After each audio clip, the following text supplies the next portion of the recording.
Good morning, good afternoon, and good evening. So, our valued audience and speakers, welcome to the highly anticipated YALDA webinar, Destination Africa This Festive Season, exploring the wonders of Africa, fostering integration and impacting life. My name is Asante Paka, YALDA Head of Fundraising. It's my pleasure to moderate today's session. As you may be aware, in every meeting, there are some etiquette, and I would like to run us through it.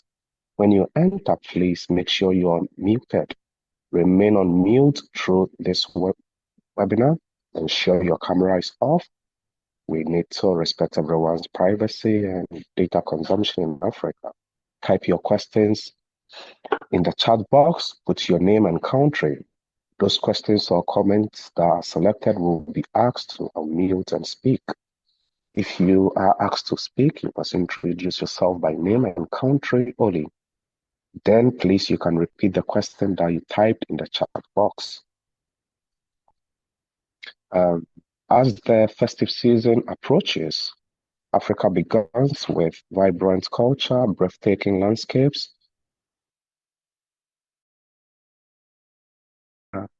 Mamelodi Business Hub. Joseph Oredo, who is the CEO of Ankara Comtech Limited from Ghana, and Safitu Salem Selvo, tourism and management professional and venue manager at Warri Studio. And we have Amin Sefiru, is the Chief Growth Officer and co-founder of Hostif AI Morocco. And we have Ajena Jafar, is the founder and CEO of Torplug. So we'll begin by asking a general questions to our speakers.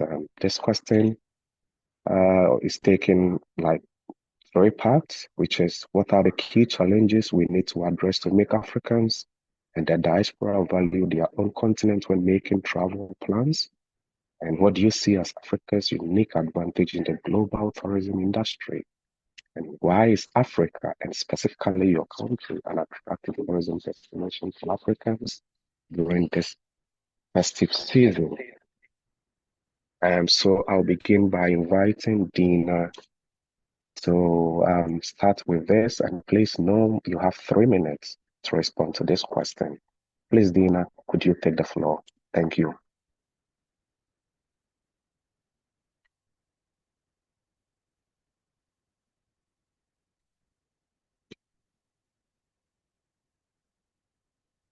Dina, if you are here, we can hear you. Can you unmute?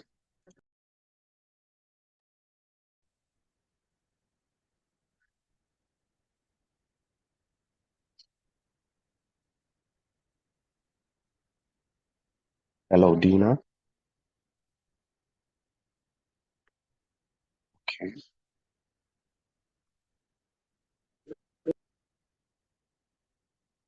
Okay, then let's go to Jeremy's. Could you take this question? What are the key challenges for Africans and diaspora in making travel arrangements in Africa? You have 3 minutes, please. Okay, do I have to reintroduce myself, please? If you can do that in, let's say, 15 seconds. Okay, so I'm Jeremy Spemisi, CEO of Morocco. It's our company based in Togo that's operating in Africa. So to go through the question quickly. So of course, today we have many challenges in African tourism.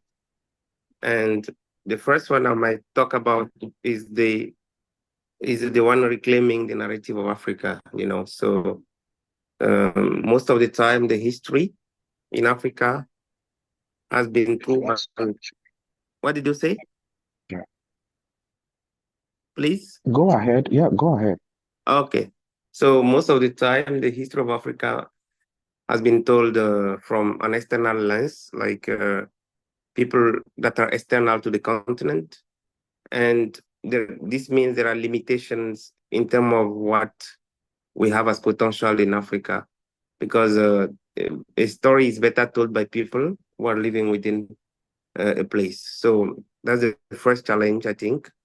And then in terms of regarding diaspora, many people of the diaspora don't like, they want to reconnect to the roots, but they don't always have or know where to start. They don't have the knowledge.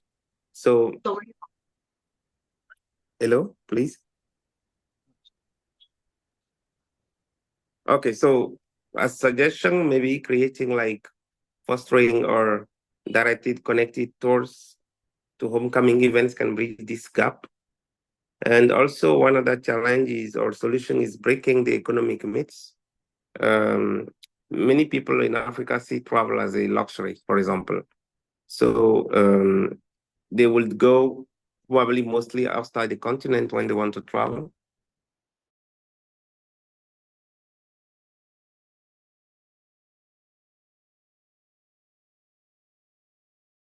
Nation, and that can encourage other people to travel.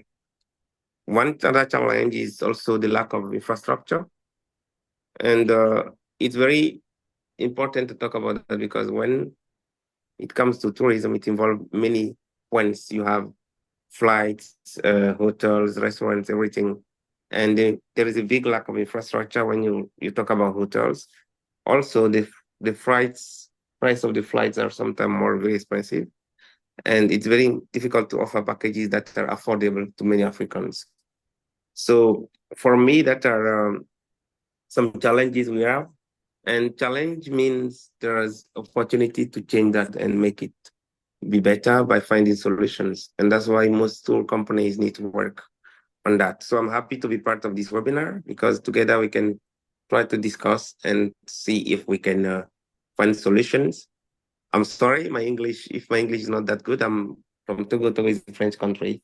I try to speak English. So We I really think that's appreciate what I can say Jeremy's. for now. Thank you so much. Thank you, Jeremy's, and your English is perfect. We thank you. Can you take the same question, Eugene? Why is Africa and specifically your country an attractive tourism destinations for Africa during this festive season?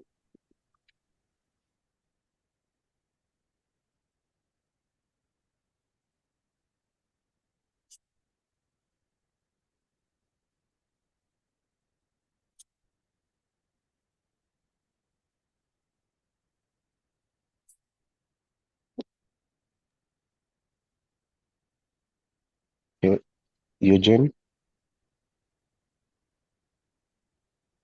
Okay, then can Debbie, if you are here, can you take this? Okay, Eugene, yes.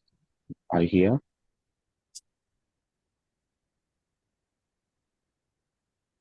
Okay, Debbie, if you are here, can you take this question for us? Okay, greetings all. My name is Debbie Mjongwa, and I'm a business consultant at the University of Pretoria.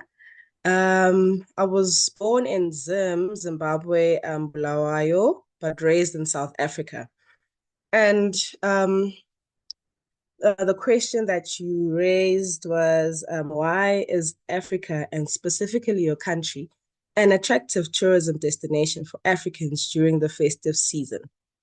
So I believe Africa, and specifically South Africa, stands out as an attractive tourism destination for Africans during the festive season due to its connection or combination of warm climate and diverse attractions, vibrant cultural celebrations, and also affordability.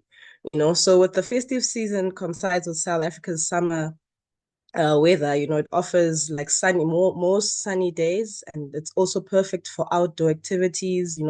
If you at the coast, it's perfect for beach visits, and family gatherings.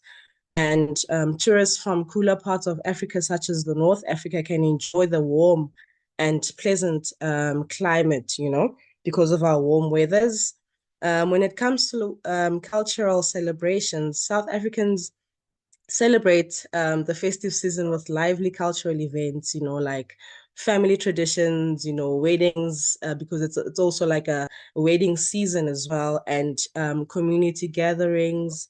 And with South Africans, each region has unique festivities, from Zulu traditions in KZN to Cape Malay, with their culinary feast in Cape Town, and with the country's multicultural heritage, it also ensures a mix of Christmas, New Year, and a cultural celebration like Umkosi, So Umkosi is like the reed dance that happens in KZN. So there's like a diverse cultural experience when it comes to the festivities. And with when it comes to your rich natural attractions that come from your Table Mountain in Cape Town to your Drakensberg mountain, and your Lush winelands in South Africa offers breathtaking views as well. And not forgetting the game reserves, like Kruger National Park and and surrounding parks Debbie, as well, you close have to 30 Kruger. Yes, seconds, please. Yeah. yes. All right, Okay. and not forgetting the beaches as well, your coastal cities and your PE, where everyone can, actually go there with their families to enjoy the weather that side and visit other attractions as well. So I think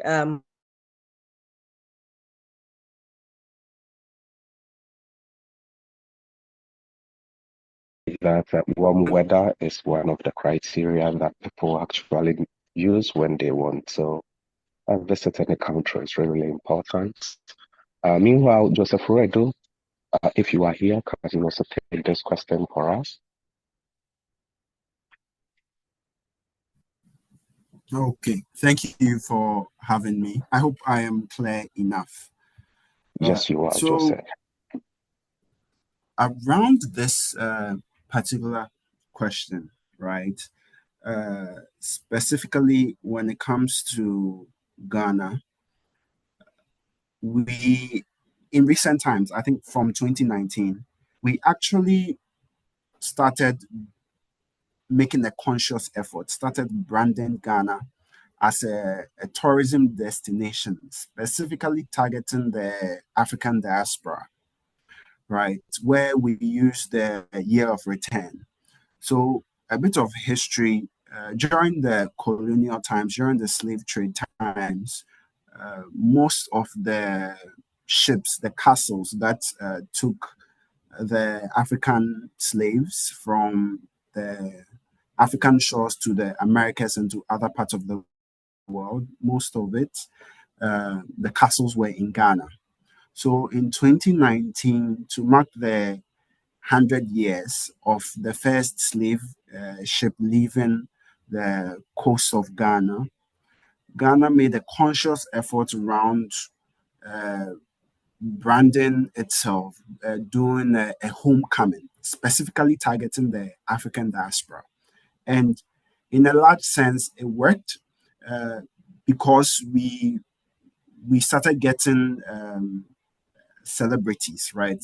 A lot of known celebrities coming to Africa, a lot of curated experiences for the African diaspora to come by the various castles, the various slave points, all those elements that it was really used as a way to be able to pull back to the extent that now it's sort of like an ongoing theme where we have December in Ghana, where essentially it is still uh, mainly around the homecoming, attracting the African diaspora. And I think a learning from this particular approach would be to be to be conscious about the efforts to promote tourism, right? So most of the time, even in Ghana, we would see that most of the heavy tourist locations are around the castles where the homecoming was done around. There are so many undiscovered tourist locations, tourist gems within the African continent, and most of it is all undiscovered. So we need to be able to make the conscious effort to tell the story. South Africa is known as a tourism destination because it spends a lot of money, marketing money, promoting it to the rest of the world. The Ghanaian homecoming, a lot of energies was spent promoting it to the external audience. So for each of, before we are able to get our tourist hotspot off the ground, we need to make sure that we make a conscious effort to promote it and to brand it right. Right. Can you So can you that's can a you little wrap up in about 30 that. seconds? Yeah. Okay. Yeah, that's actually the end of my statement. Yeah. So let's make a conscious effort to brand and to tell the story and project it. All right. I really agree because the year of return, we were all witnesses to the number of people that trooped into Ghana in 2019, just for the 400-year commemoration of the first time the slave ships came to Ghana. And yes, external marketing to your external audience is very, very important if you are to successfully promote your tourist hotspot. I would ask the same question to our next speaker, Safari to Salam Senghor. If you are here, you can take it. The challenges that the African tourism market faces, and the unique advantage that Africa has in the tourism market. Thank you. Hello. My name is Safietou Senghor. I'm freshly graduated for a tourism and hospitality degree, and currently I am part-timing venue manager at Wow Studio in the Warrior production. It's a film, let's say, it's an entertainment production, and they have a venue, so I'm managing the venue. Yeah. As for the African challenges, I feel like Jeremiah's mentioned the heritage. A lot of people don't know their heritage in Africa. So I feel like a lot of people just want, like in the diaspora, they want to come in and actually know about where they're coming from, who are their family, and where are their grandparents. Like they want to know where are they from in general. And I feel like, as he said, like installing tours with specific information for them to be able to like locate themselves within the country and then find at least one or two people part of their family. It's a good thing to do.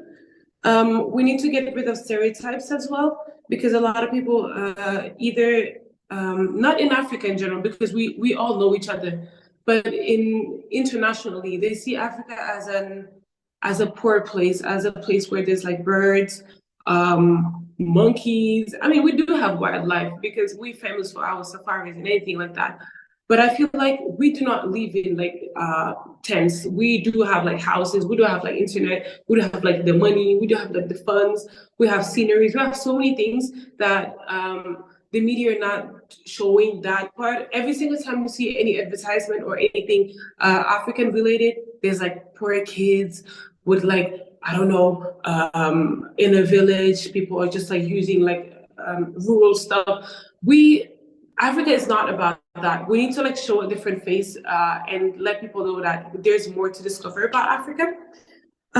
One other point is the visa within Africa. I feel like within our countries, within Africa, there shouldn't be that many rules for us to be able to move from one African country to the other. Let me explain. For other people to come into our countries, for example, the US or like France, the regulations are not that high. They just can like pass through like so many things and then just enter the country, and that's fine. They can own so many things in like within our countries and do so many things within our countries, and we don't have like that privilege and that opportunity to do the same thing in their countries. Yeah. I feel like we should like lower any visa restrictions or anything like that, so that people in Africa know about the other people or other like things or other destinations that we need to visit and we need to know about it within Africa. I feel like us African people, other people like internationally, there's so many other people that know more about Africa than we actually do, because let's just face it, we do not like. Mr. Feto, can you wrap up in 30 seconds, please? Okay. As African, we don't like traveling within us. We usually like to go abroad and just visit other places where like knowing that there's more to see within Africa. Yeah. That's all. Thank you. can see you are very passionate about this, and I agree with you when it comes to issues of visa. It's quite difficult to actually get visa to travel within Africa than to travel to, let's say, Dubai. And to promote tourism, I think this is one of the impediments that needs to be struck down to help us.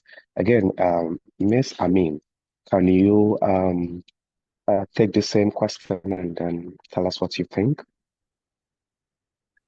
Hi, sure. Well, my name is Amin. I'm the CTO at Hostify. Well, Hostify is all about empowering the tourism and hospitality industry with the artificial intelligence. I'll start the video. Can you guys see? Again, I mean, for speakers, you can turn on your videos whilst yes, Yeah, perfect. Yeah. can you guys see me now? Yes. Amazing. Perfect. So, well, I think the previous speakers has said a lot of the challenges we are facing. I mean, the Africans and the diaspora is facing, and why they don't actually plan their trips to African countries. But if I have to sum up, I'll come up with three main challenges: perception, connectivity, and awareness. The perception is I think just the previous speaker said it all. Africa's beauty, cultural richness, and even our modern infrastructure often don't get the spotlight it deserves. To change this, we need to tell our stories. We need to better market ourselves and showcase our successes, our hidden gems. Basically, you got it all. So we need to work on our perception and make people know the real value of African countries. The second thing is connectivity. It's not always easy to get from one country to another, although if they are neighbors country. So improving flight networks, streamlining visa, as I think Safietou just said, making travel more affordable can make intra-African tourism a lot more attractive. The third challenge would be awareness. So for me, I think many Africans don't realize the incredible destination we have right here on the continent. It's up to us, the governments, the DMCs, the businesses, the platforms, the webinar like this one, to promote Africa as a first-hand and first choice destinations. I think that for the challenges, if I have to answer quickly the second question about the unique advantage of Africa, I'll say two main points: diversity and hospitality. Diversity, it's unmatched in Africa. Let's be honest. Think about it. Where else can you find ancient history, breathtaking nature, incredible adventures? I mean, in one continent. You said it at the beginning in the intro. Morocco have these amazing imperial cities. Kenya has this amazing wildlife. South Africa, safaris. You understood. I mean, Africa has it all. Then our hospitality. My time is up. Yeah. Yes, I'm going to get back to you on this same question pretty shortly. Yes. So if you can wrap up in 30 seconds, or if you want me to get back to you again. Just to wrap up, to finish up on my point, I was just going to talk and brag about African hospitality. And I'm sure you guys know about Moroccan hospitality, but we all know other countries, African countries' hospitality is unparalleled. So I think that's what makes us unique. Thank you very much. Yeah, I agree. I can sum up what you said in this cap, saying that this is connectivity, awareness, and perception. These are things that we really, really need to work on to be able to have an integrated tourism industry, a viable one at that. Jenna, if you are here, could you also take the same question for us? Yes, I'm here. Thank you very much. I want to start by apologizing. I'm not going to be. I won't be able to turn on my Jenna, I think you are using two devices. Could you mute one? Oh, very nice. Yeah.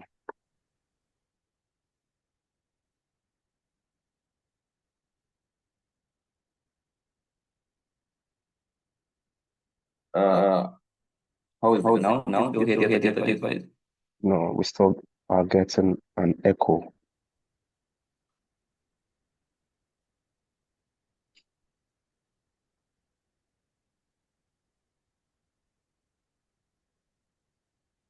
Is it better now? I've turned on the other device. There's still an echo.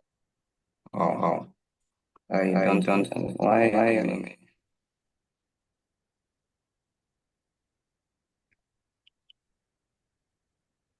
Okay, could another speaker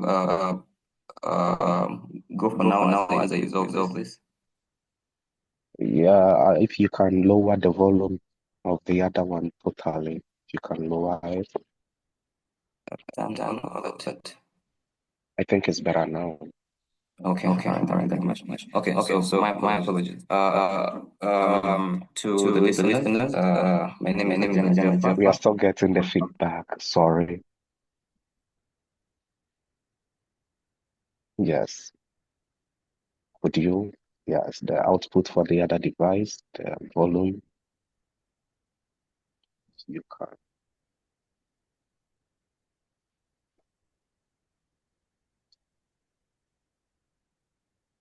Not something why is feedback? How about now? Yeah, there's still the feedback.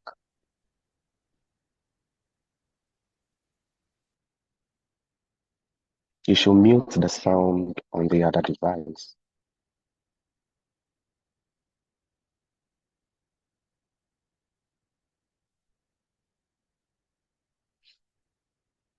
Okay. Meanwhile, colleagues, you can keep your questions coming in the chat box. We will take them at the end of the webinar. Thank you.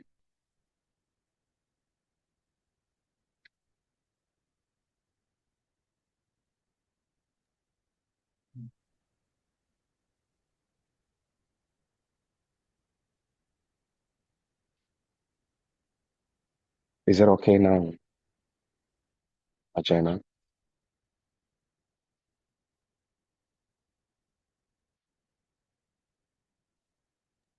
How is it now? Yeah, it's okay now. Yeah. Okay. So You can turn on your video if you don't mind. If you're comfortable, you can turn on your video. Yeah. I can't turn on my video because my network is not the best. All right. With a bit, well, connection is a bit shaky, so I think it's best I stay this way. So as I was saying, my name is Ajena Jaffa from Uganda. I am a destination marketing consultant, and I'm also very enthusiastic about solving Africa's economic problems through tourism. So I'm innovating and trying to come up with solutions in that space.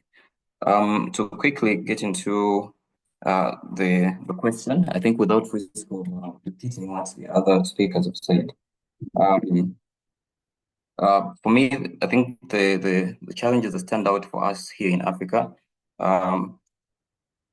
of course, the issue number one of connectedness. It's been talked about. The fact that the difficulty with traveling to different destinations in Africa, different countries, the visa regimes are a bit stringent. There's also the high cost of travel. So those challenges really. I think later on I'll share a bit of a story of how I think things are improving, because I had the opportunity this year of traveling from Uganda to which is in I think at the heart of Africa in East Africa, all the way to Namibia, the south, by road, and I got to experience firsthand how that exactly was. Then the other challenge that I would like to also, I think, stress out is the one of the negative perception about Africa. One of the speakers talked about stereotypes and things like that. But we do have a very big challenge where I think the global media or the Western media really blows little things out of proportion when it comes to reporting about Africa. Of course, there are terror attacks, but it doesn't really mean that the entire country is maybe going through a war. You can see examples of how, say, the DRC is being portrayed in the news, or Uganda, or even Kenya when the terror attacks in Nairobi. So yeah, so that's a challenge that I think as leaders we need to address. Moving on to the unique advantage that we have as a continent, the previous speaker mentioned the diversity that we have in Africa. Please wrap that up in 30 seconds for us. All right, but for me, I think the most important opportunity that we have as a continent is the fact that we have an untapped market of about 400 million Africans who are actively employed, and these could actually be customers for anyone who's in the tourism space. Our challenge is to get them traveling to different destinations. I think I'll close with that. Thank you. All right. Yes, we have an unrealized potential, tourism potential, and we hope that we maximize it to the best to make Africans better, to improve the life of our citizens. Ms. Afatu, back to you on this question. I want you to tell us some of the most significant challenges facing the tourism industry in Senegal and how they can be addressed to promote sustainable tourism development. Tying into that, I want you to tell me, how does revenue management contribute to enhancing tourist experience in Senegal, and what opportunities do you see for integrating sports and tourism to attract more visitors? Okay, all that in 3 minutes, or I have more? In 5 minutes. In 5 minutes. 5 minutes? Okay, good. Yeah. Let me put my camera. Again, as a reminder, you can turn on your video. Do you guys see me or something? There you go. Yes, we see you. Yeah. Okay. I will start with. Okay, let me start with the challenges in Senegal. Yeah. We do have challenges. Like any other countries do have challenges.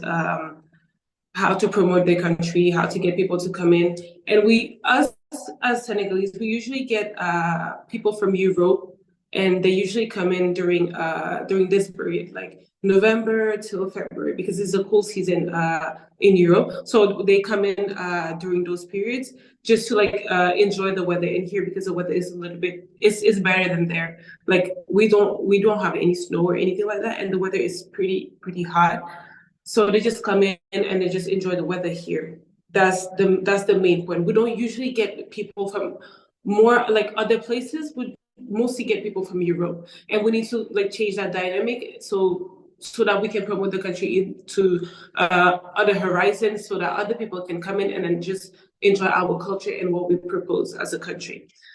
As for sustainable tourism, sustainability happens everywhere. In every country, we do have somebody in a secure place, in a rural place, let's say, that is doing his thing his own way, finding either water his own way, trying to pull in the electricity his own way. People are doing it, and it's not a new concept. It has been here, and it's not just popular, let's say. For us, Senegal, we do have specific areas like Kédougou, for example, is at the south of the country. We have parks with birds and everything like that. Those people are usually using their own resources to maintain the environment down there. We do have other places like Sinsaloum.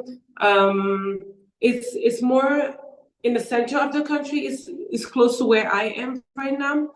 I'm in Thiès, the second biggest city in Senegal, and we do have a lot of resources like that. And those secure places are doing that and have been doing that. It's just not popular, because in Senegal we do have two main places where tourists are usually constantly there. Is Dakar, the capital, and Salim. It's one of the communes, part of Thiès.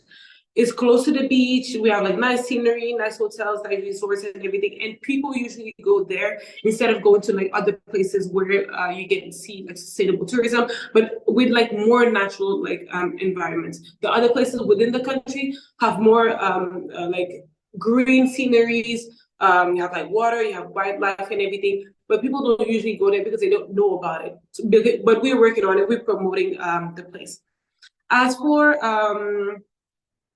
how venue management contributes to tourism in Senegal, I don't think it contributes that much because everywhere is a venue in Senegal. People usually use their backyards.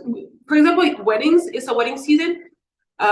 People usually use their backyards to like do their weddings or anything like that. When you have like a bigger means, you go for like a bigger venue, you go rent something out and just do your thing in there.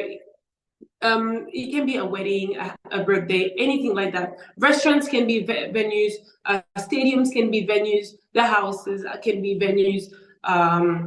Like literally everywhere can be venue. Like for example, we had like a wedding yesterday. It was not even my wedding or anybody else's that I know. It's in the neighborhood. They literally blocked the road from here to there just to have their event in there, and it's just how it goes. For venues to be popular in Senegal, for example, people do have to have like the right means to like rent the places. Or if you have like a bigger thing where like international people come in the country, they're the ones that usually like rent out the places, and it's available for everybody usually. For including sports in the touristic, in the plan of touristic and everything, we do have like for example the AFCON. Senegal is a very athletic country. Everybody is doing an activity. Everybody's playing a sport, and mostly basketball or football, soccer, whatever the name is. So it's a very athletic area. If you're not playing a sport, you're usually running, going to the gym. You're doing something active, and we do have like a lot of organizations and things like growing up. For example, the world champion of kickboxing is from Senegal. We have like the BAL. It's a new concept. I think like this year Morocco will be a destination. They do have like whenever the Senegal is one of the countries, they come in, and then a lot of people just come in at the same time just to assist to the games and everything like that. I feel like that promotes Senegal itself and Africa in a bigger scale. AFCON too, other African countries can come in whenever Senegal is hosting. We do have the venues.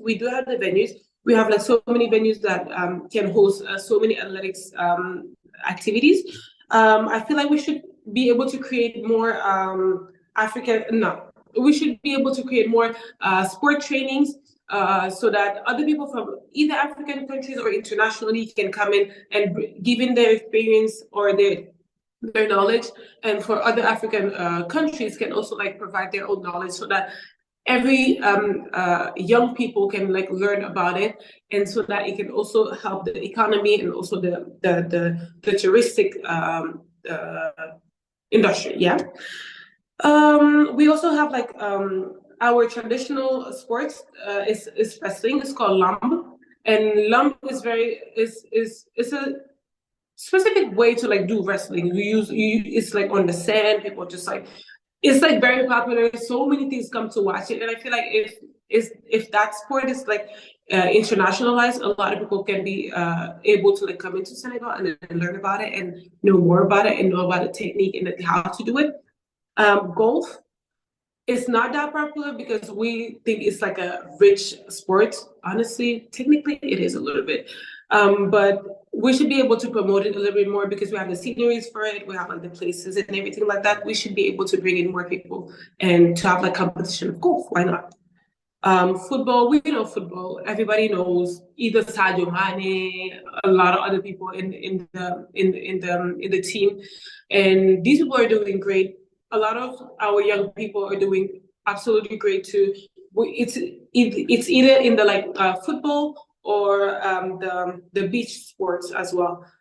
They're doing great. They're champions of Africa, of the world, of here and there. There's so many things that can be implemented in Africa and linked with the tourism to bring in more people, either for this reason or that reason. And I feel like we should implement more things and to just develop the ideas. Yeah, I think that's it. Yeah, that is excellent. Yes, Sadio Mane is well known all over the place. two times or three times best player in Africa, and yeah, that's a good ambassador for Senegal. Um, I'll proceed to Miss Jeremy. Sorry, Miss. If you are here, could you tell us your Milwaukee's approach to cultural tourism, um, and how they empower local communities, and what are some of the success stories you can share, and how does cultural tourism as a whole contribute to sustainable community empowerment? What strategies do you recommend for creating meaningful travel connection between visitors and local communities? Hello, can you see me? Yes, we can see you, Mr. Jeremy. Okay. So the first question is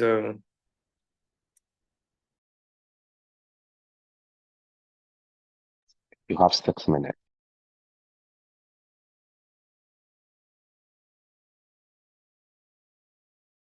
We can't hear you.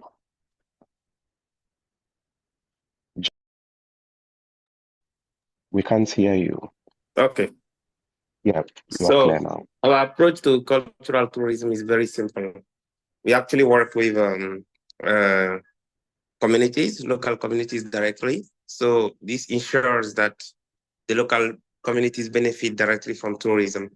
As an example, when you visit a village during a trip, you buy directly from the aircraftman from the village. This means it can increase their economical level, which is one point that we always encourage. And Milwaukee is based mostly on cultural tourism. So mostly our destinations are rural areas and community destinations. Besides that, we try to train all the people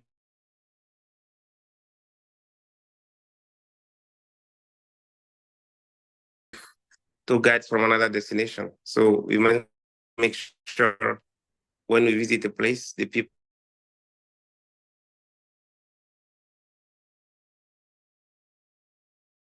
Yeah. What is the question, please? I want to move quickly.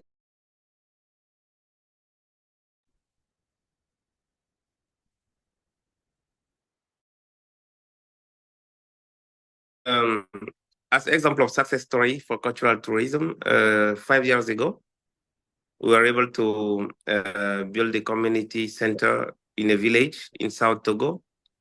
And this was amazing because the project was entirely financed through the cultural tourism benefits. So mostly when people visit, the village had what we call a collect spoon, and all the benefits of the tour were managed by the chief of the village. And at the point, they were able to collect enough money to build a community center. The community center is used by the village for solar panel because there was no electricity in the village, and people can go there for library. So this is something I always say as an achievement. So how can cultural tourism contribute to sustainable community empowerment? So, okay, so of course, as I said earlier, the local communities can have a steady income through the tourism, exactly, directly, and it contributes to cultural preservation. I'll give you one example. In northern Togo, we have some buildings, and they are very unique. So the tribes there are preserving it because through tourism, it's now a UNESCO heritage, but people come from all over the world to see how people live in those houses. And because of that, because those houses represent a source of income, let's say that, the people living there still preserve it. It still is there since 16th century. And, so it means it's very important for the people to, when they know that tourism can bring them something important, they are ready to preserve. So cultural tourism contributes to preservation of cultural values. It also encourages social cohesion because, of course, when there is more income, when there is more economic opportunities, everybody is happy in the community. And it also helps people think about how to be aware about the environment, because we talk every day about how environment is important for us in the present and also for the future generations.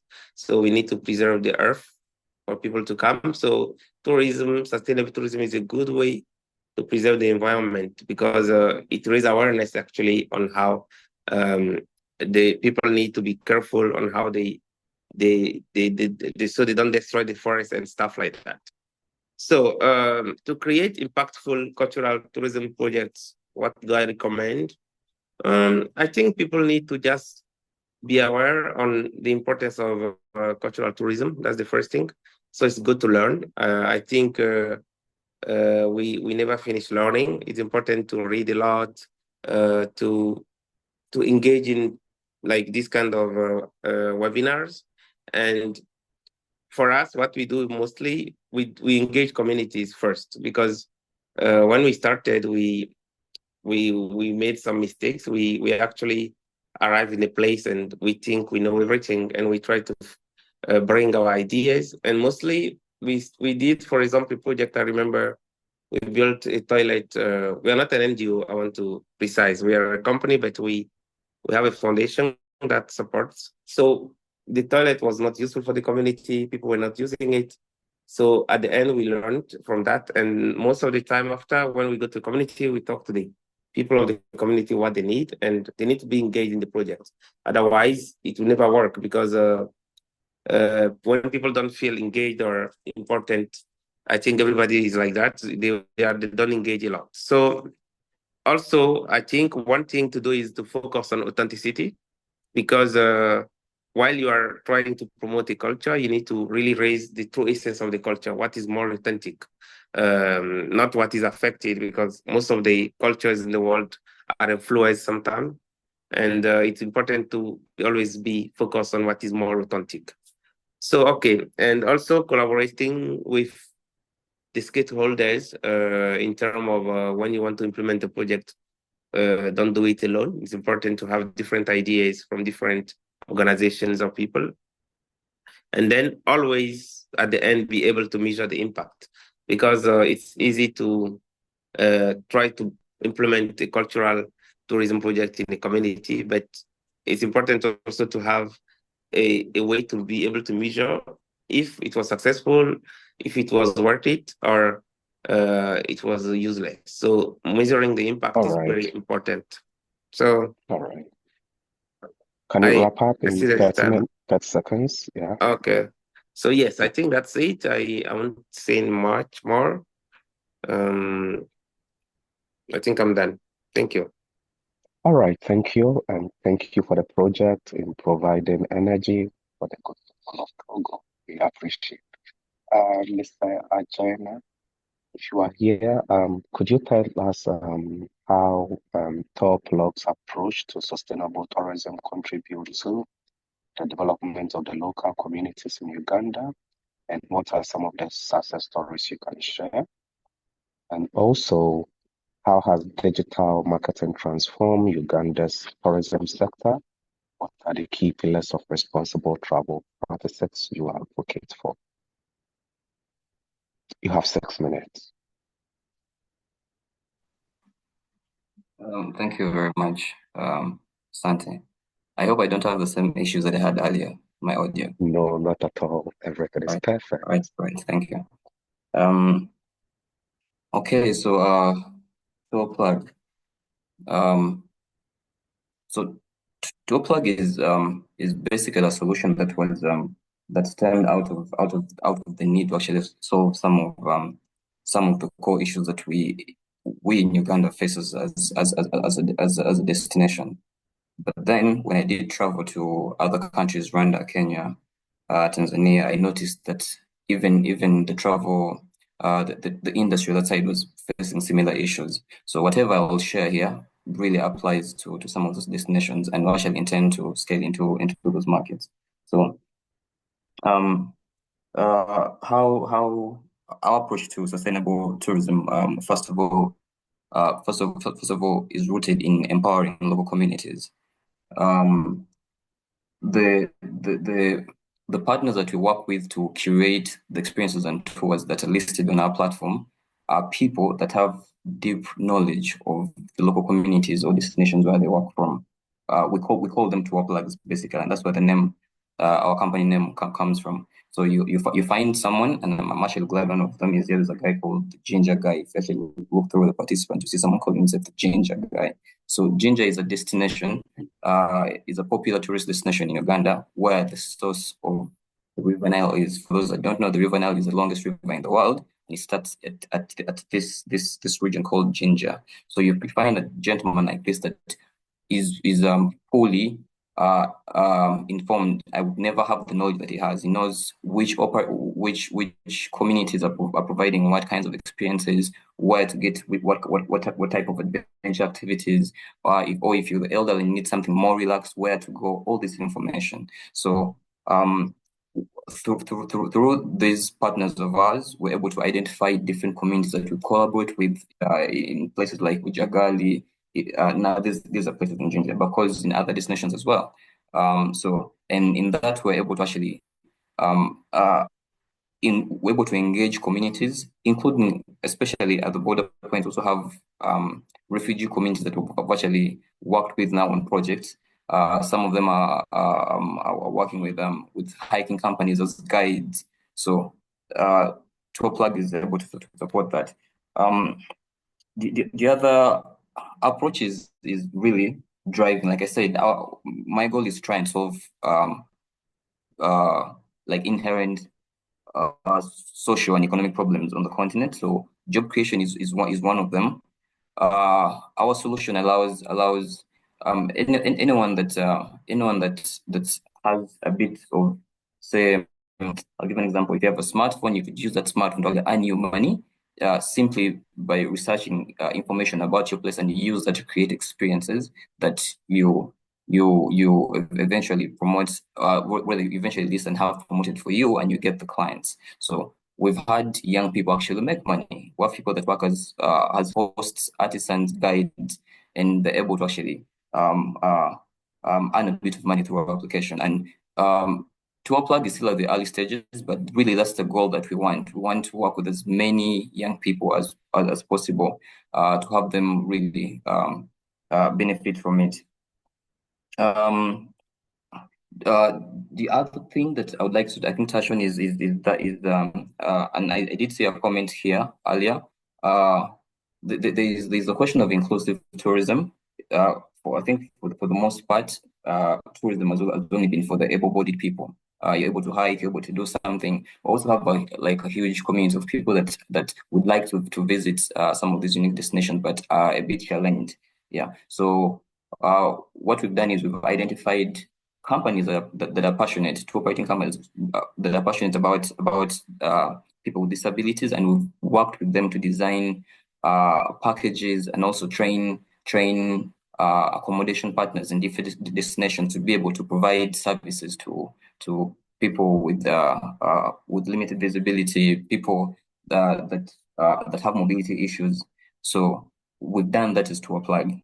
Moving on to I think some of our success stories. Like I've said, I think this really qualifies as a success story. Very recently here, a new lodge opened up and invited us to really design the kind of experience that they could offer to different categories of clients: budgets, mid-range, and luxury clients. And through our experience, we're able to identify the right partners, the right guides, the right content creators, the right tour operating companies that would design experiences that obviously others will now pick up and then sell. And we then share this to the entire database of operating companies in the country.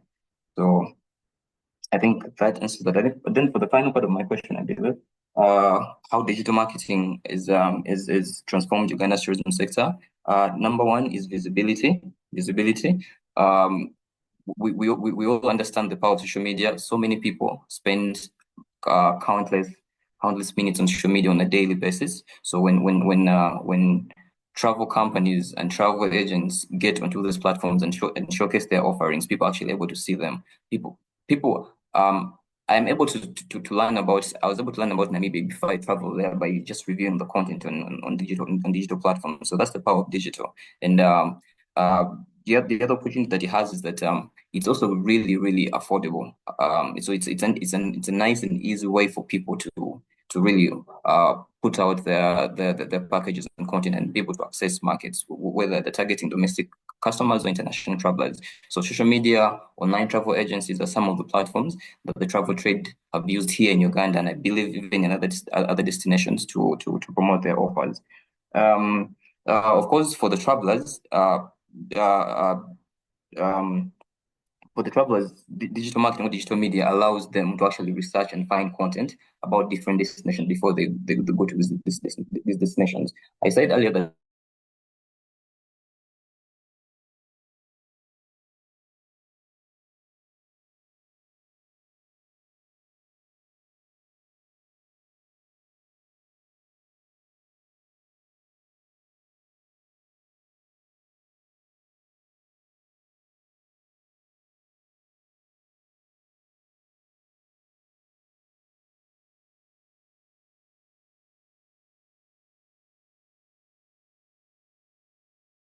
curated experiences that different travelers can book.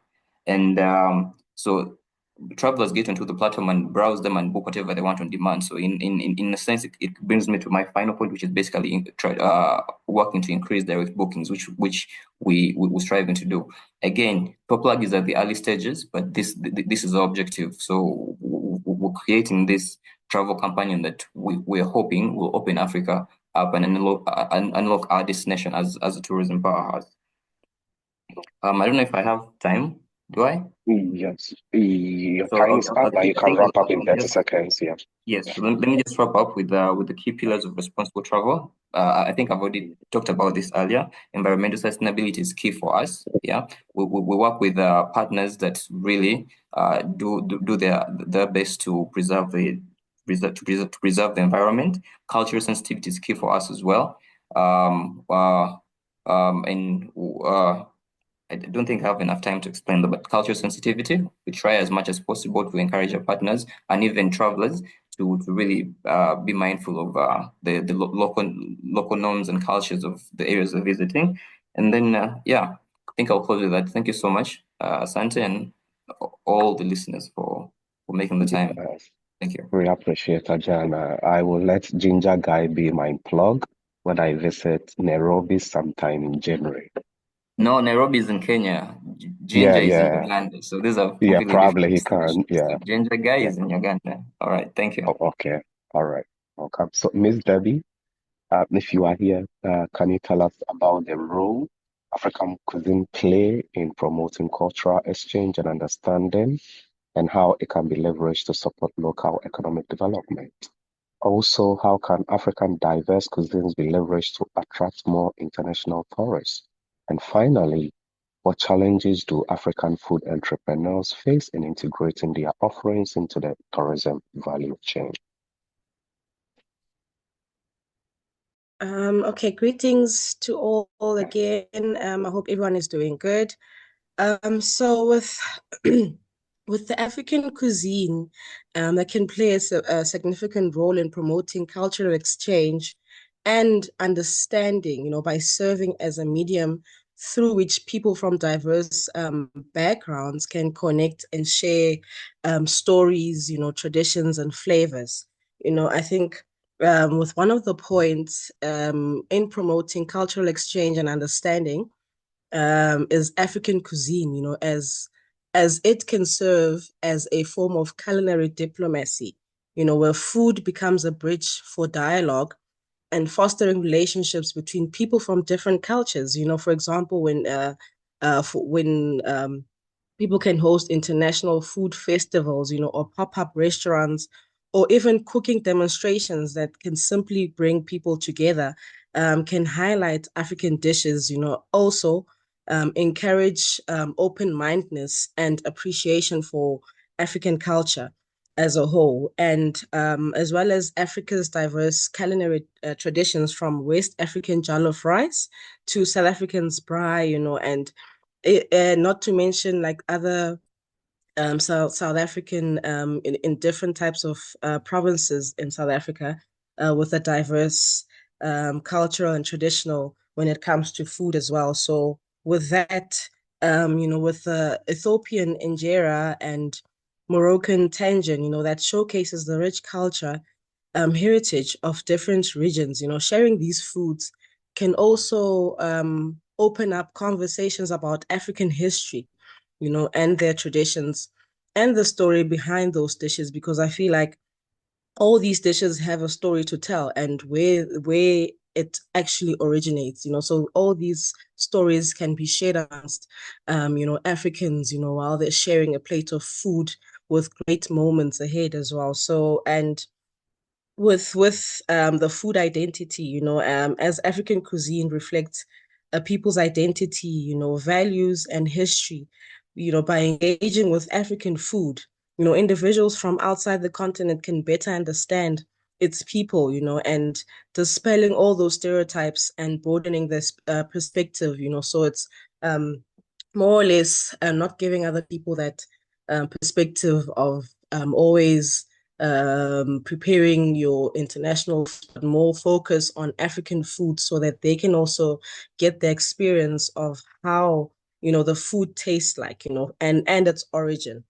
And so with leveraging African cuisine for local economic development, I'm going to mention 3 points, which is entrepreneurship and job creation, promoting agribusinesses and tourism development. So with the entrepreneurship and job creation, I feel like the growth of the restaurants, the food trucks, especially with the catering businesses and food markets based on African cuisine can create jobs and empower local entrepreneurs, so by supporting small businesses in the food industry, communities can drive local economic growth. And I say this because I'm also in the entrepreneurship space in the food business. And I see the importance of actually, preparing preparing food with love, especially when it comes to African cuisine, so that people can now understand how food is actually not just plated, but it's plated with love and prepared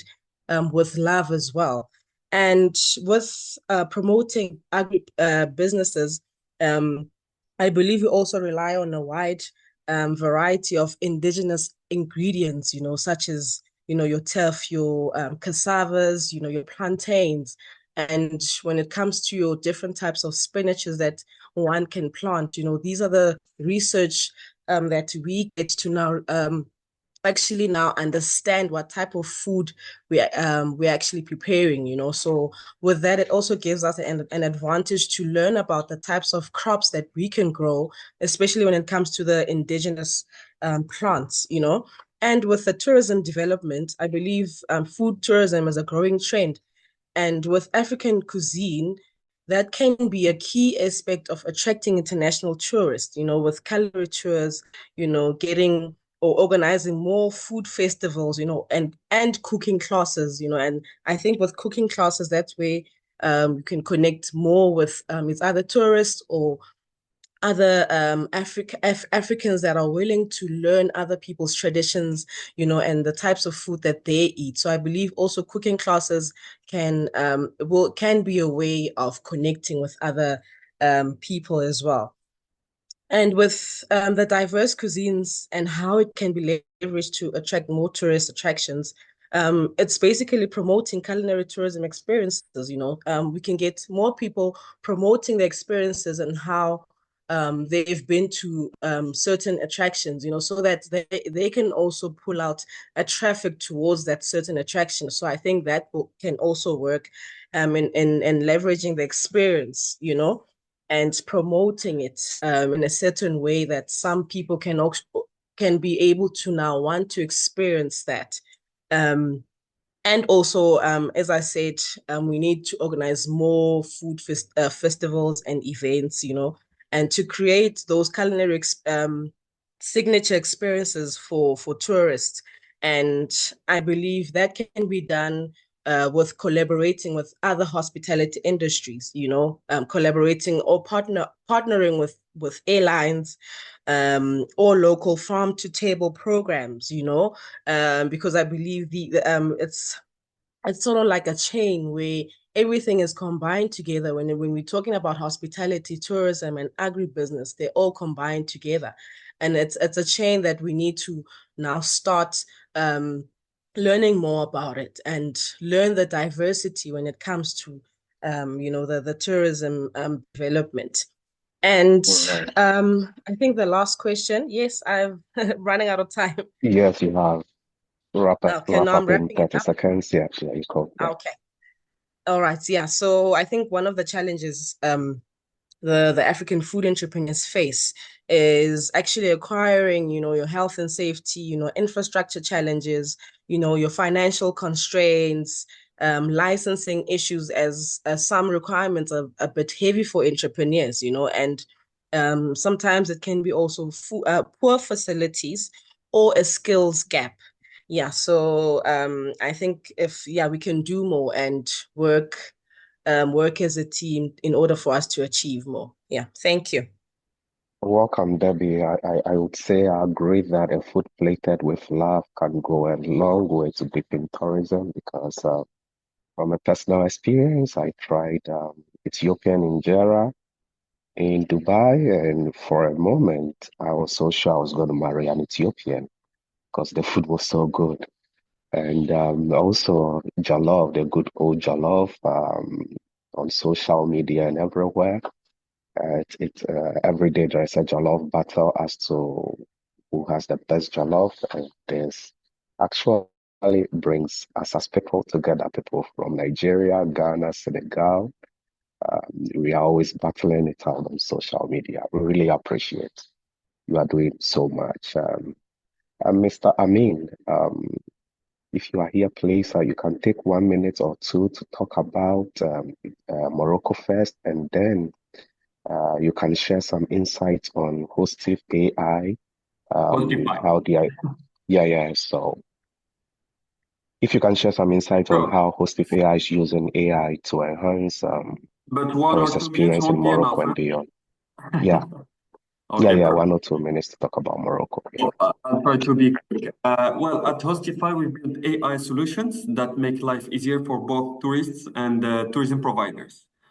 So basically, what we do is implement AI-powered tools to focus on optimizing operations, internal operations for tourism businesses, while creating seamless personalized experience for guests. So basically, I believe you understood it. So we focus on the staff within the businesses, the tourism businesses, and the guests. So I'll start with the guests. So for the guests, what we did is we developed AI-powered bot, integrated directly on WhatsApp, so that there is no need to download any app. As we understood that people were tired of downloading apps and give all their info that will therefore be used for marketing purposes, when you receive these thousands of marketing campaigns. So that's why we picked up WhatsApp. So basically for the guests, it's like having your own 24/7 personal concierge right in your pocket, in your language, answering you in real time.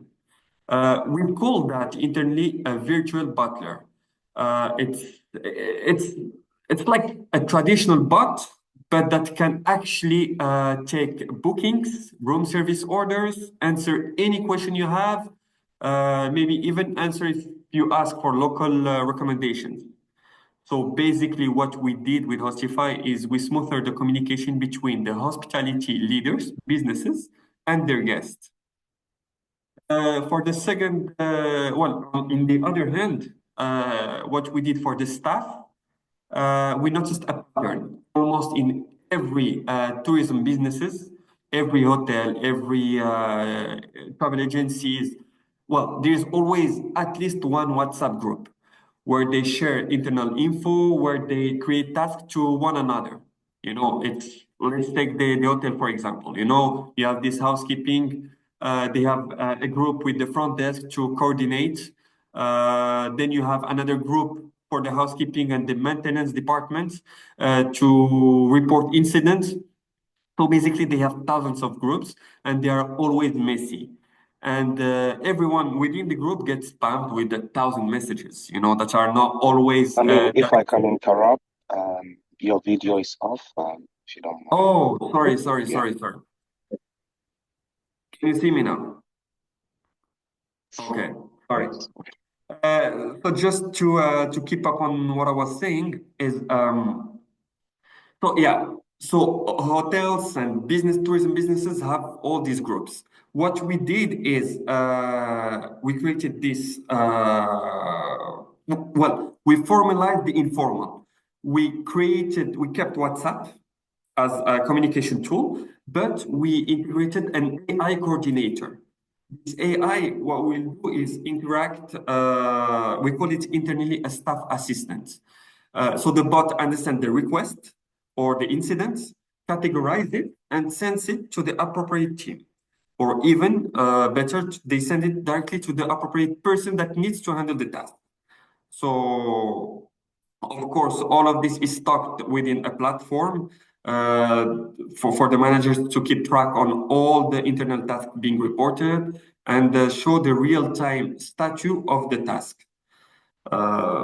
Yeah, basically that's Hostify. I mean, if I need to sum up, Hostify is really making operations smoother and elevate the guest experience, and not only to Morocco. I mean, we are today international. We are on 4 markets: Morocco, Egypt, France, and Spain. So 2 in Africa, 2 in Europe.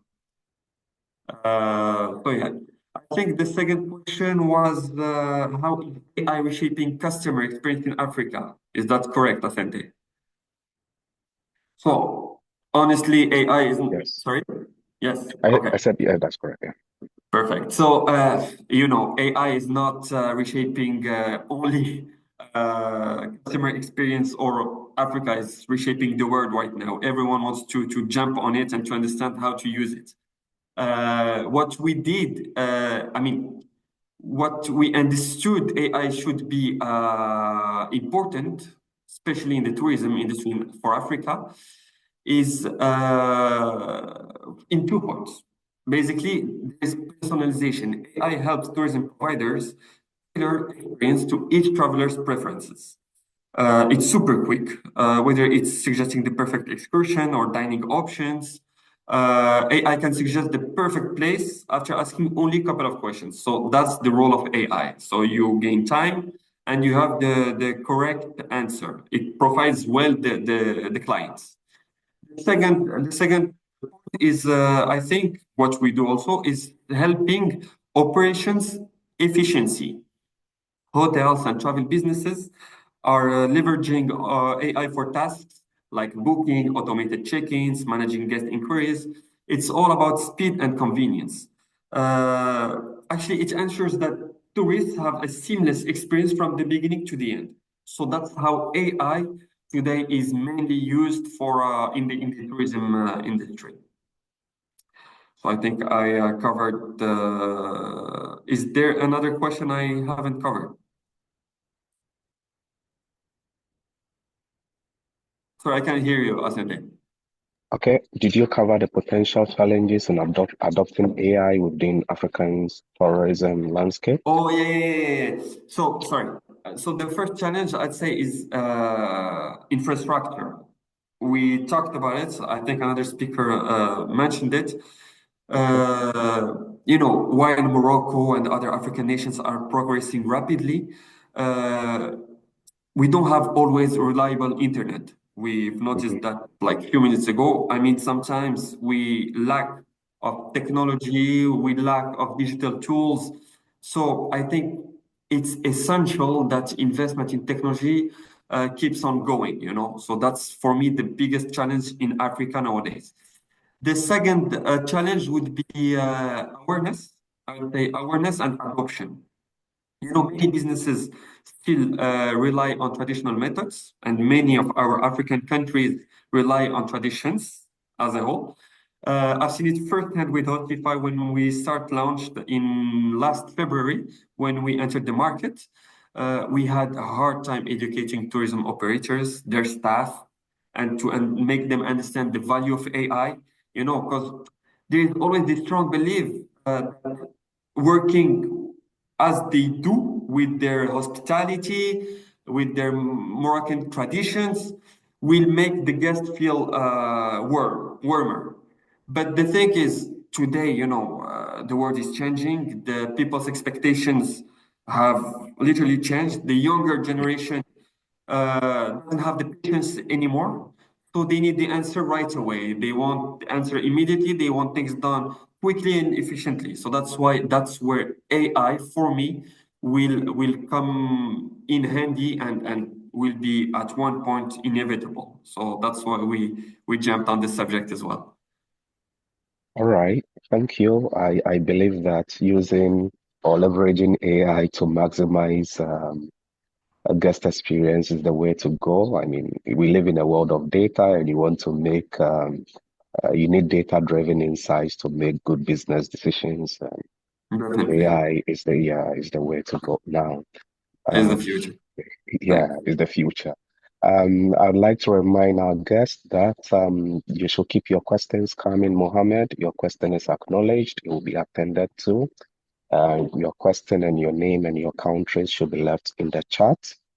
If you are mentioned, you would unmute yourself and then repeat that same question you mentioned in the chat. Lastly, Joseph, I'm back to you again. Can you share some insight on how Fihankra Comtech Limited is using technology to enhance safety and security for travelers in Ghana and Africa? And also, can you elaborate on how technological innovation enhances travelers' safety in Africa? And lastly, what role does marketing play in attracting more visitors to Africa's emerging tourist hotspots? You have 6 minutes, Mr. Oredu. Okay. You are reminded to turn Thank on your you, video if you want. Yeah. Okay. Yes, permit me to keep my video off. Sometimes my network goes in and out, so just to All keep right. things stable. All right. Okay. So safety generally is one of the key things that now we don't even look at tourists, we look at travelers in general. When people are moving from one place to another place, it comes with a certain level of anxiety, right? That's naturally without any biases towards the place that you're going to, whether if today you're going to Rome or you are going to Japan or you're coming to Ghana or South Africa, people naturally have anxieties when they are going to new places. Now, you have to couple that with the perception that we have already discussed about Africa, right? And now you can see how now that becomes a double issue, right? For when travelers are choosing destinations to go to. So we as a company, Fihankra, we set out to be able to build or utilize various technologies, tools, services towards working with travel and tour professionals, working with agencies to be able to allow travelers feel safe wherever they go to, right? So one of the things that we started with was with our advisories platform. The product is called TravGuide. So essentially what we do with that is that we as a company, we work with partners within various African countries. And so we work with security consultants, we work with medical doctors, we work with lawyers and the police in various African countries so that we shoot safe travel advisories, right, with each of them, what to do. So we have advisories, right? If you come to Ghana, you have a medical emergency, what are you supposed to do? If you have any sort of encounters with the police, what are you supposed to do? What are you supposed to expect when you are within this region or time? What to look out for? So we give that kind of safety briefings, right? Where we allow for travel agencies to be able to onboard their clients that are coming into their particular destination onto the safety briefings where they go through various safety packages, so that already as they come, having the safety briefing, it gives them a certain level of comfort to be able to put that anxiety at bay, that, okay, I'm having this safety briefing. If something goes wrong, at least I know what to do or who to reach out to. That's the first step, one level in which we try and put people's anxiety, safety at bay. Then the second one is with our TravGuard app, where basically it's a live security monitoring tool, right? That, depending on the country that you are in, it monitors local news portals, various travel advisories. We utilize large language models in processing the information as well, to be able to make sure that, one, you have passed through the safety advisory. Now, the app would sort of serve as the constant lookout for the traveler 24/7 as you're on the move, so that it gives the traveler, or it gives you that sense of protection, that somebody's looking out for you. If anything happens, you get a notification or you'll be alerted. So those are just some of the ways that so far we are developing to be able to help people feel more at ease. And I mean, with our product, it involves working with various partners across African countries, right? Currently, we are covering 3 African countries. We are creating content in 4 African countries, if you count Ghana. So we are creating content in Ghana, in Namibia, in South Africa, in Kenya. And to be able to do this, to be able to allow for our safety package to cover the various countries, we have to work with various professionals, various travel agencies within each of these countries to be able to work with people on the ground. Like, say, for example, we want to do Senegal, right? We want to do Togo, but we need partners on the ground to be able to work with us, to be able to help us create the content that we are creating. So that has been sort of like the advantage and also the limitation, right?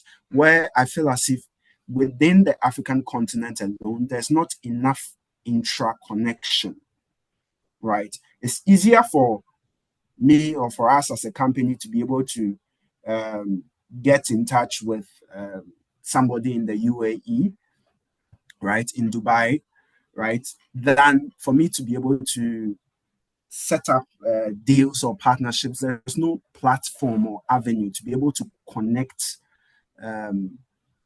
on this level, to be able to make sure that if, let's say, I wanted to even organize a travel group to come to Morocco or Senegal, trust is one of the big things, right?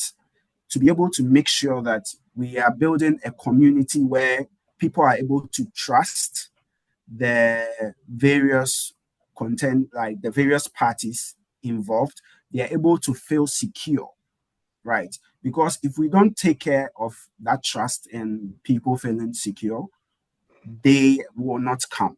They will go to other places where they feel more secure, right? So I think, does that cover all the questions, or is that for the marketing question?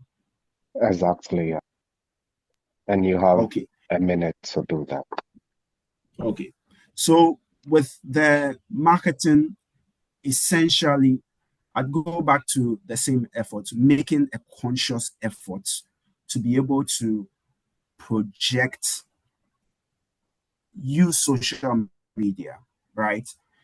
Get the various contents, the various sceneries, right?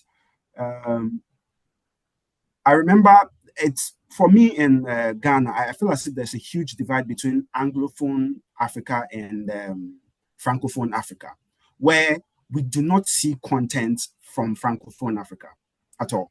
I don't know any of the travel. If you ask me to mention any site in Senegal or in Togo, I will be blank, right? But then I know other sceneries from other parts. So we need to make a conscious effort to make sure that information can break the barriers. Thank you. Thank you too. I can't help but agree with the last point that there is no bridge between Anglophone and Francophone countries, especially when Ghana is surrounded by Francophone countries, yet we know so little about them. Um, Thank you again, sir. So those who have questions in the chat, I can see Peter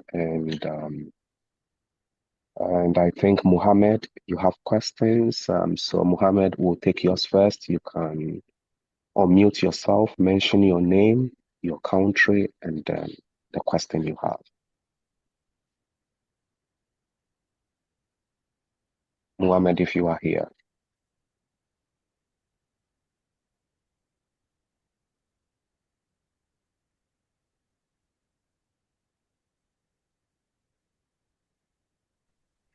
Yes. Mohammed. Okay, Yeah. yes, go ahead. Yeah. Good evening. I am Mohammed Lamin Sheku from Sierra Leone, Kono District, Eastern Region, but currently based in the northern parts as I'm pursuing my career. Well, this is my first time of joining this webinar. Yeah, I saw it on Facebook, so I decided to register. I have two questions as I've posted them initially. Let me check. Please give me a second. Yes. So the first one is, what are some of the hidden gems within Africa that every locals might not know about? Yes, of course, I will want to know that.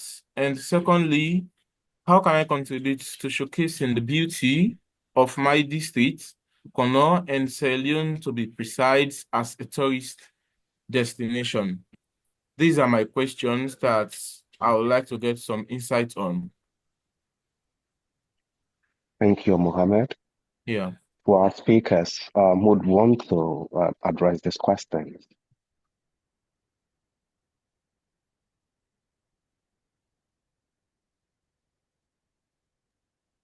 Jana, Amin, Debbie,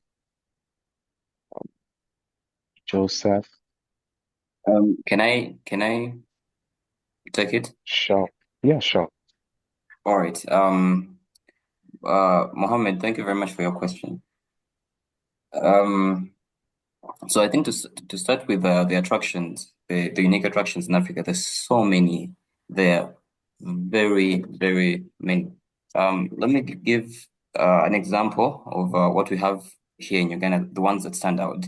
The Renzoris, yeah, the Renzoris, the mountain ranges that I think what stands out is that they are the third highest.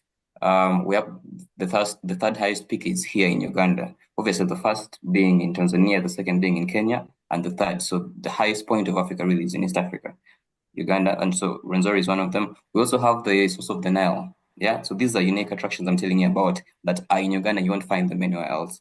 We're one of three countries that have the mountain gorillas, and Uganda has the highest population of those. So there's so many things so many attractions that are there on the continent. Kenya is known for the expansive white beaches and everything, like the best destinations in East Africa in Kenya, in Diani, Watamu, and so many more. So I think the other speakers maybe can add on to that. On the second part of the question was, I think, was about how you can promote your town. Yes, I think Yeah. what I've seen other notable people do is really owning up and becoming the voice of that particular destination. I talked about the ginger guy and so many other people. You use all the platforms, all the spaces that you have, social media, and any space where you're able to engage with potential travelers and talk about your destination. Share as much content as possible. Tell us the unique stories that tell us the stories that are only unique to your destination. And also collaborate with other operators or providers, because you really can't sell a destination alone. You need to work with the hotels, the lodges, the content creators, the influencers. Yeah. So do that, and most importantly, put yourself out there. Become the voice and ambassador of your your destination and sell it. Yes, I think that's the Thank best way you, to do Ojo. it. Yeah, I really appreciate that, Jana. Peter, you Oh, also had a sorry, question Asante, for us. Asante. Yeah, Sorry, I just wanted to finish with so the image okay. in my background is for those that aren't aware is the Baha'i temple. So the Baha'i temple Okay. is the Baha'i are one of the faiths that we have in the world, and this temple is the only temple in Africa. It's situated in Uganda, in Kampala. Oh, So I just put it there. So for those that have any questions, that's it. Thank you. okay. Thank you. Thank you. Okay, Peter, if you are here, please could you go ahead with your question?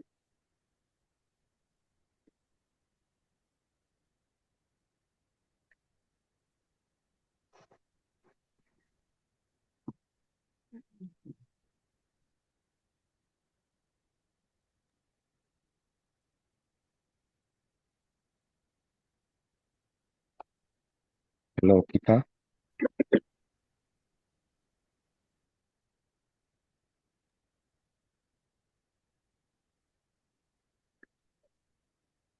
Peter, are you still with us?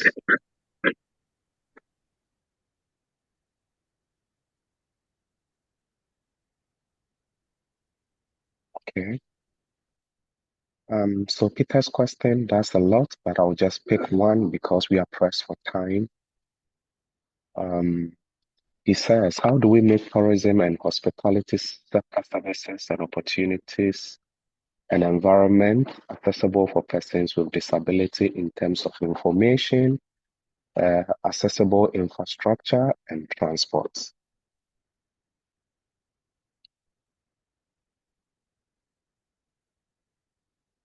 Is one of our speakers going to take this question?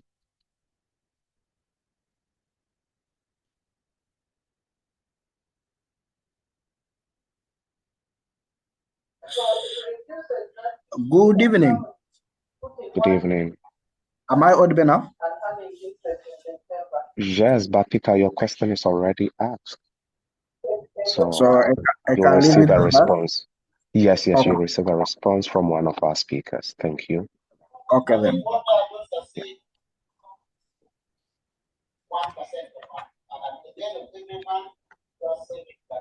Mean, would you take this question for us?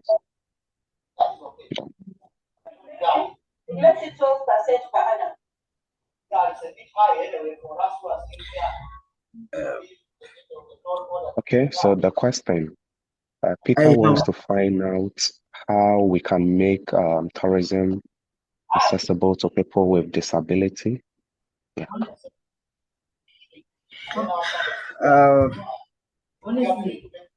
Maybe can I elaborate more about that? We are pressed for time, so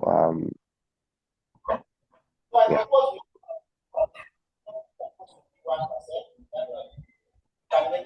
I mean, are you taking the question? Yes, sure, of course. Okay, sure. So if I understood, the question is how we can make tourism accessible to people with disability, right? Yes. Perfect. So first, I think it starts with the basics. Physical infrastructure like hotel, restaurants, and tourist attraction need to be designed and adapted to accommodate people with disabilities. We're talking about ramps, elevators, accessible bathrooms, even tactile path for visual impaired travelers. It's not just about compliance; it's also about the physical infrastructure. Then there is information. A lot of the time, people with disabilities don't travel because they don't have enough information about whether a destination is accessible or not. AI, in that sense, AI can help here by providing accurate and real-time details about accessibility within the hotel, the restaurants, or the attractions, or even some venues, as we've been speaking before. So yeah, I think these are the two main aspects I'm thinking. Oh, I'm thinking about another one. Another factor that will help disabled people to travel more is also affordability.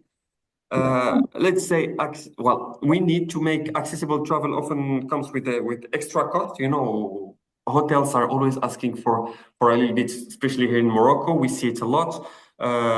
Bigger rooms for disabled people are more expensive than a standard room. So that also blocks people with disability disabled people, stops them from traveling. So I think we should also work on that. So if we focus on infrastructure, information, and affordability, I think, yeah, disabled people could travel more and will be, feel reassured that Africans and African tourism actors are taking care of that aspect. Yeah, agreed, agreed. Wanted to ask each of our speakers to tell us about their dream holiday destination aside their country in like 30 seconds each. Each of our speakers, yeah.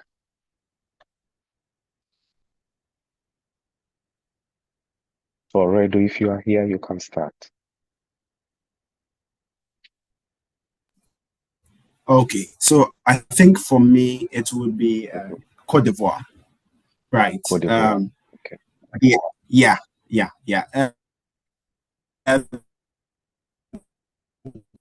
This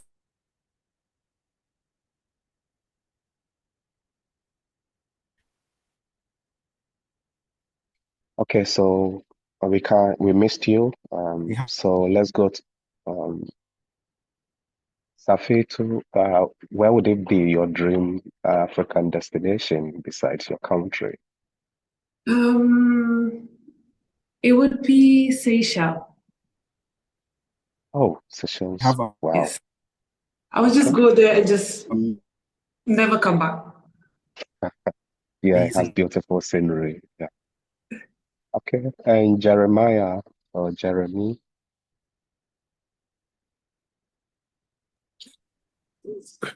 Hello. So I'm right now in Senegal. Senegal I really love this country, but I would say my dream destination is Namibia. Mm.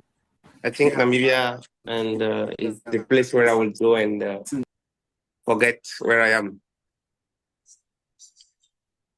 Okay. That's great. Sally, you are welcome to visit Accra. And what about Debbie?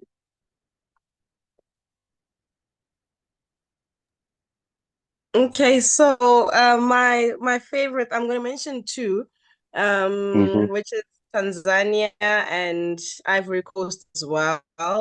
I'd like to visit the actually like where they manufacture cocoa, you know. So I'd like to like get Okay. that full experience on how they manufacture it, you know, and all the processes that goes into, you know, manufacturing. As a foodie myself, you know, I'd like to get exposed to that. So yeah. Oh, yeah. Yeah, that's interesting. Yeah. Debbie, the I food mean, in Ivory Coast is tea. Is so good. I should literally just oh, move there. wow. Sorry, I what did you wonder make? What? I the beg your food in pardon? Ivory Coast, I went there twice. The food in Ivory Coast is so good. I can literally leave everything behind. It just go there. Hmm.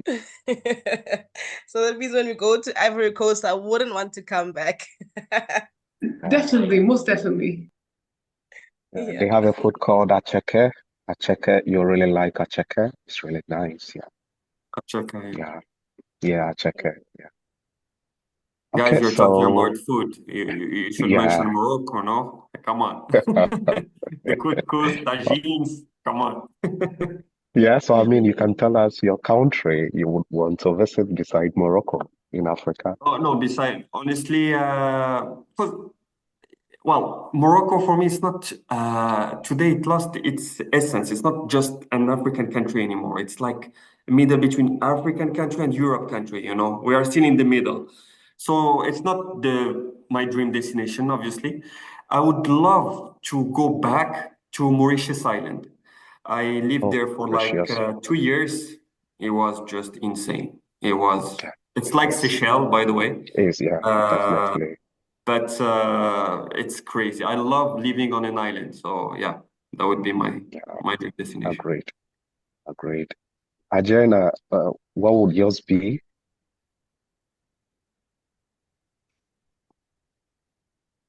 Besides Togo, besides Uganda, sorry. You're on mute, Ajena. Yeah, sorry, I didn't notice. Yeah, so I was saying, Namibia for me, I think I would love to go back and spend more time there. I was there for a couple of weeks, didn't get enough of it. So yes, Namibia. But I wouldn't live there though. There's no for me no place better than Uganda, Rwanda, just East Africa is really nice, special. Everyone says that about their country, obviously. Okay. So thank you all, and really appreciate this. What I would say in closing is that this was a really, really wonderful session, and we really appreciate everyone for their time. And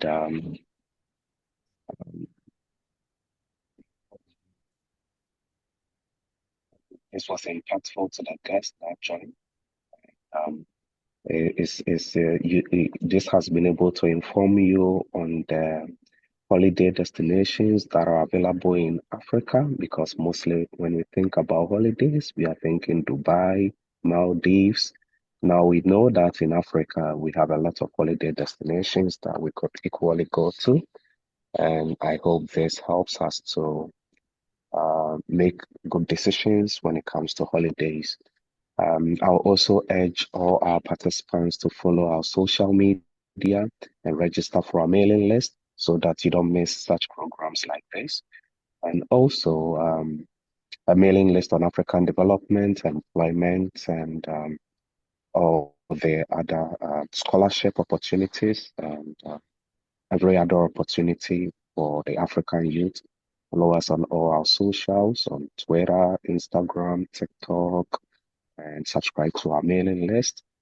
And we thank you for your time, and do have a nice rest of the day. It's midday at my end, so if it's in the evening, then have a nice evening. And please the poll, and don't forget to answer. And we thank you.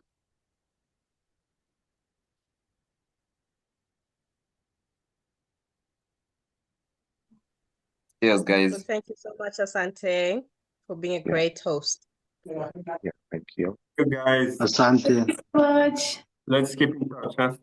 You guys have Let's a keep in touch. very good day. Bye bye. Yeah.